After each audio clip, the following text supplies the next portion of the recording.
Epoxy Coating 101.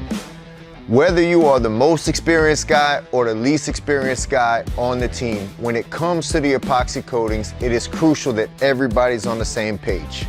The best way in the process to making sure that everybody is on the same page before each and every coating is to have a pre-job meeting. The lead guy should instruct everybody to gather around prior to any materials ever being mixed for a coating. And everybody goes over their positions. Everybody goes over their specific job and knows exactly the role they're expected to do. From the mix guy to the people assisting the mix guy, to the guys that are doing the cut applications, to the first rollers, to the back rollers, to the guy doing the gauge rake, the spike roller, the guys pulling the materials to the application areas. Those are the first things. Those are the positions that get discussed. What position are you going to play? You playing first base, second base, third base? You playing catcher? You the pitcher? You the outfielder?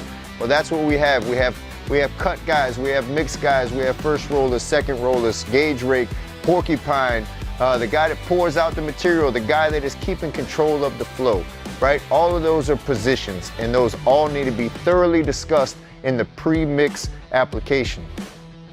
That's one of the things that needs to be discussed.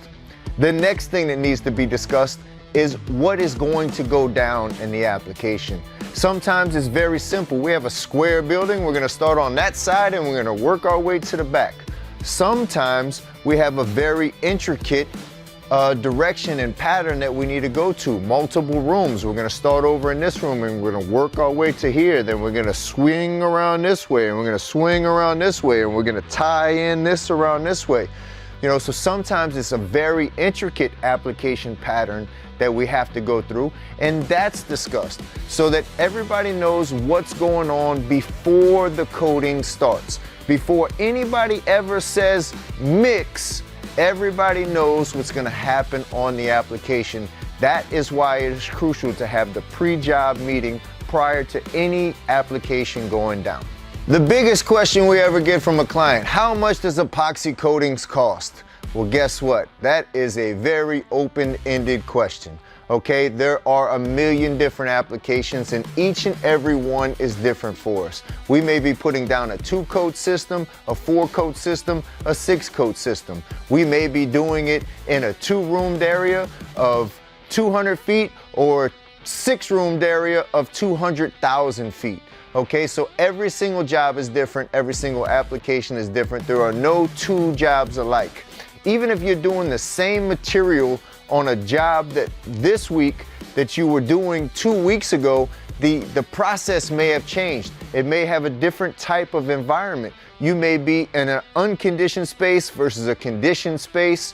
You may be in a hot space versus a cold space. So each and every application is completely different. Although they have a lot of similar characteristics, each and every job you're going to be on is going to be a little bit different than the last. So you're picking up all of the pointers on each one, you're learning from your experiences, but just know that each and every job is going to be different. Each type of product is different. You can be using a base epoxy from Sika and a base epoxy from Sherwin-Williams. This one dries faster, this one dries slower, this one's more runny, this one's more thick. Every single one has a different one. So each and every application you're going to do is going to have a slightly different characteristic. So no 2 epoxy coatings that we're going to do are perfectly alike. Each step is different, right? So you've got primers, you've got base layers, you've got grout coats, you've got top coats. So each and every layer is different. Each and every layer of the process is different, from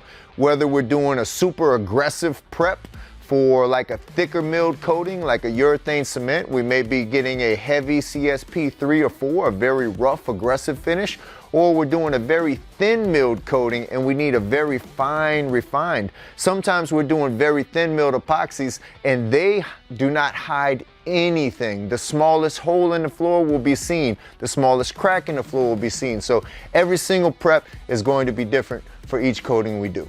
Each and every coating is different. Sometimes you got a 2-step system like a urethane cement and a top coat. A lot of your epoxies are going to be 3 or 4-step systems: a primer, a base coat, a grout coat, a top coat. We do a lot of double broadcast systems, which means you're getting 2 broadcast coats. You're gonna do 1 coat, you're gonna broadcast into it. You're gonna vac up the sand or the flake or the quartz, whatever that aggregate may be. Do another coat for a second broadcast. That's why we call it double broadcast. Then it's typically gonna get at least 1 grout coat and at least 1 top coat, usually in most of our double broadcast systems, but each one is gonna have different steps. Sometimes you're doing a 3-step neat versus a double broadcast. But once again, each and every system we do is a little bit unique to itself.